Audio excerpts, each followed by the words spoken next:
In our teachings, we have a covenant with the Creator and the covenant with the natural world.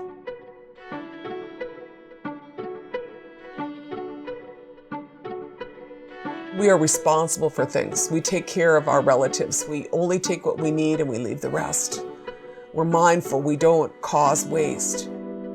And we're grateful. And so I approach this plant in that same way. And the lack of that gratitude has cost us greatly. And I feel that that plant can help us undo the mess that we've made, but we have to approach it right. You know, because we will get nowhere if we continue with the same aggressive industrial behavior. We will get nowhere.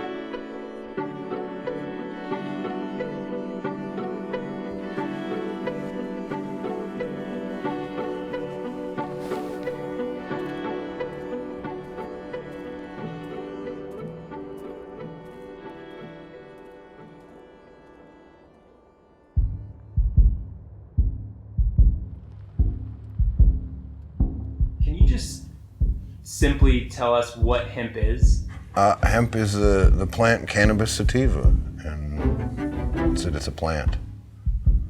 Okay. Do you want something deep? No, It's just a plant. Well, hemp is a plant, of course, so it has limitations like all plants do, but if you compare it with many other plants, it has some properties that make it stand out. Industrial hemp is a species or variety of cannabis that contains less than 0.3% THC. How is it different from marijuana? Oh, gosh. It's not the same at all. You will not get high if you smoke hemp. I'm sorry to tell you. Well, cousins to each other, you know, it's like the difference between popcorn and sweet corn. They're cousins. Obviously, the plants look the same, they smell the same, which is what got them in trouble in the first place. But hemp doesn't have the psychoactive properties that marijuana does. Marijuana currently has up to 25 to 30% THC content, and that's the chemical compound, the psychoactive compound that gets you high. Cannabis is like breeds of dogs. I like to say it's a pit bull and a poodle. You've got your tiny Chihuahuas and you've got your large Great Danes.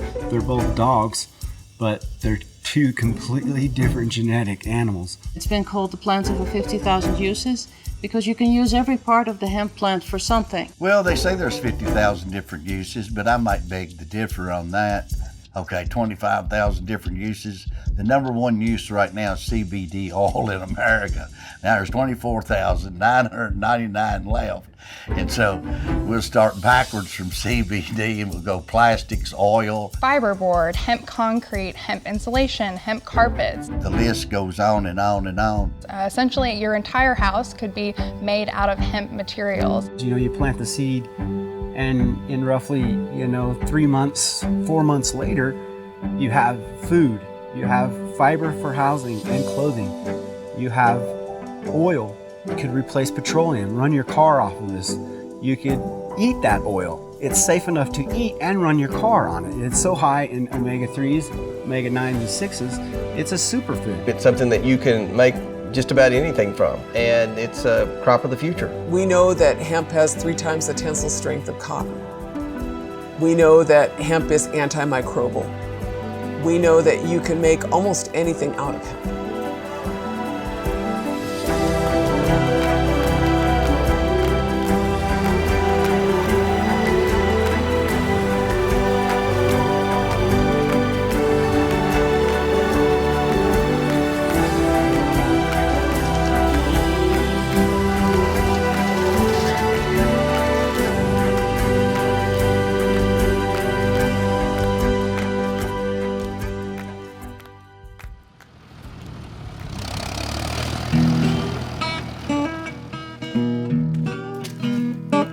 I think that the thing that I'm really the most excited about with this plant is the impact that it can have on our soils. The hemp plant will uptake, chemicals and metals within 1 season. In 5 or 4 months, it can be bigger than a person, and it can have stems this size. So that already makes hemp very attractive for environmental cleanup. This plant can help take damaged land that's out of circulation and rehabilitate it. Phytoremediation. Phyto is plants and remediation is to solve a problem. So it's using plants to solve a problem of pollution. Soil health is kind of a big deal, right? Wasn't it? Wendell Berry's wrote that's the connector of all things in life. I mean, it's where we all start. So I think I get most excited about what it could mean for our soils if we start integrating it into crop rotations in a responsible and respectful manner. It has the potential to capture carbon, to reduce our entire agriculture footprint. So it's probably not the sexiest thing, but I guess that's just because I'm a dirt farmer.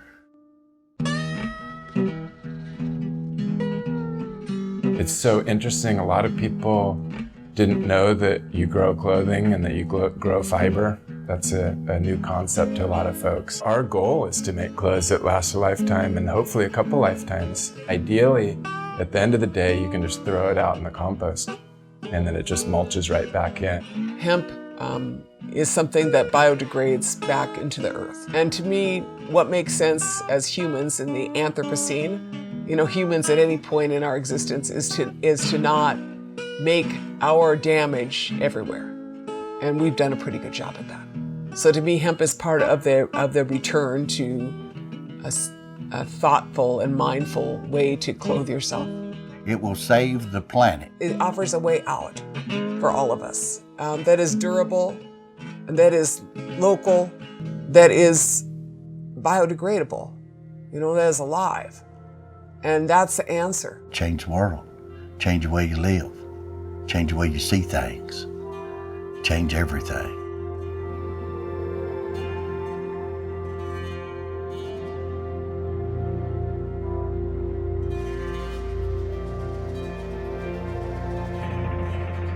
From so simple a seed came the means to carry the whole world to and fro, and he was talking about the cannabis seed, right? Because it made the sails. All this sailcloth that everybody sailed from Europe to America on. They weren't nylon sails, these were hemp sails. In the early days of the colony, it was required to grow it by law. I believe that the Farm Bureau actually required each farmer to grow a 1/4 acre of hemp and a 1/4 acre of linen. And if that practice had continued, we'd probably be in a lot better shape today. And so it was a big part of our country. All our founding fathers grew it. They knew the resource was so important. Hemp was used to pay taxes because it was that valuable to the colonies. Every aspect of American life at that point, hemp was a part of. And as our country grew, so did hemp production. We believe that it was the industrial potential of the cannabis plant that actually stirred prohibition in the long run. When we look at prohibition, that was really what it was about. You had two trains of thoughts in the 20s and 30s. You had Henry Ford with his biological economy ideas, rolling out the Edsel engine with running on soy and canola oil and the hemp car, and then you had the Rockefellers and the Hearsts with oil and petroleum, and we lost. I mean, we lost the battle. Well, they tied it with marijuana. So in that period of time, there was a war between the hydrocarbon-based society and the carbohydrate-based society, the agrarian base. So it's all purely commerce. Plastic, one word. Plastic was also invented at the same time. And 1938, we come up with the Marijuana Tax Act, and we made it illegal. And I believe that big business and timber industry and everybody knew that this was coming. You fund it with big money. You're gonna go looking for the evil weed, and then everybody gets cranked up to go look for the evil weed. It was a conspiracy, but it was just a really well done marketing campaign. Follow the money.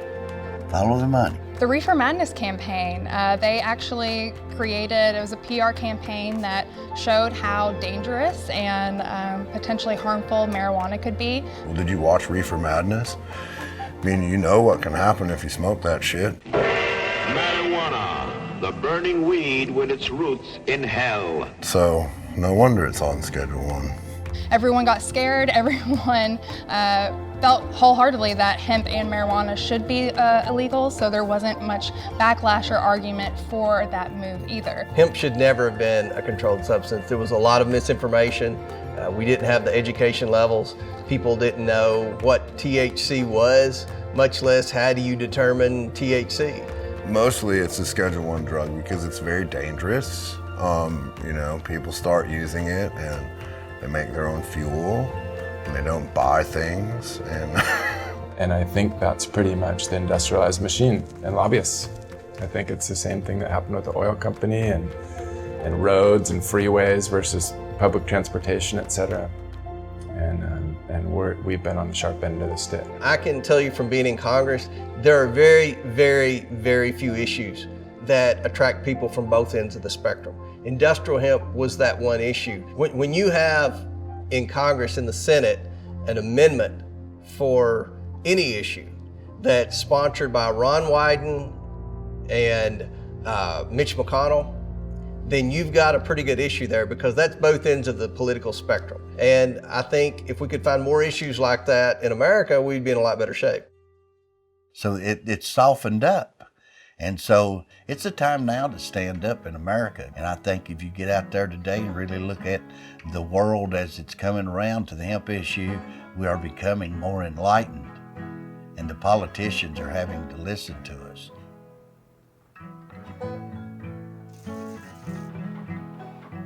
To get the news in December that hemp was finally legal felt like such a win for us.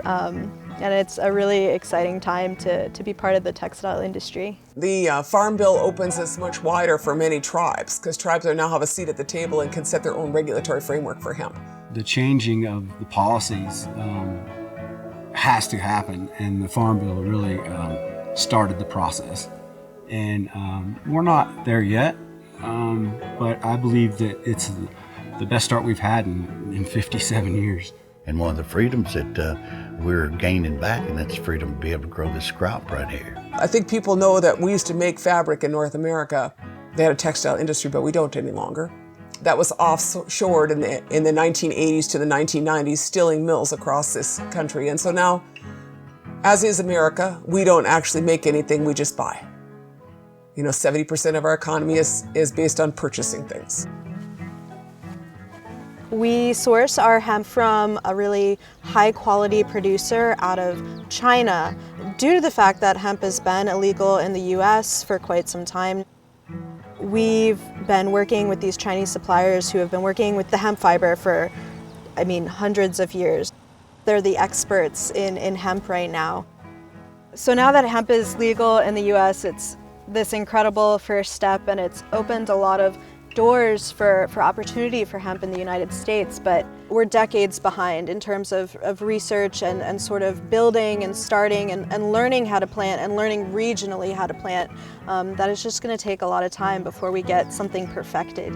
And as we look towards the future, I feel like a lot of individuals are taking the paradigm and the practices of industrial agriculture into this economy with the same value set and just trying to figure out how to make a buck on a plant. And what I'm going to say is a plant's not a slave. A plant is not a slave. And if we treat this plant with respect, this plant will help us change our world.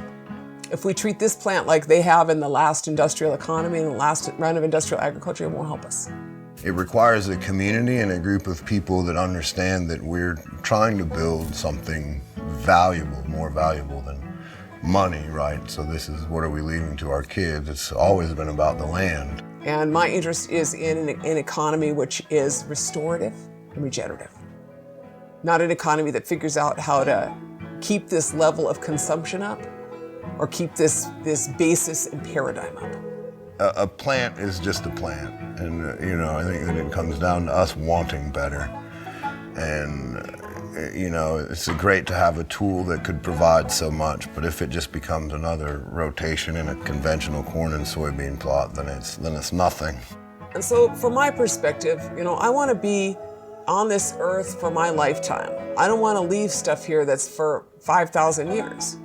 That's not right. And so I want to be part of the people that do the right thing, and we wear clothing that is not going to destroy the environment.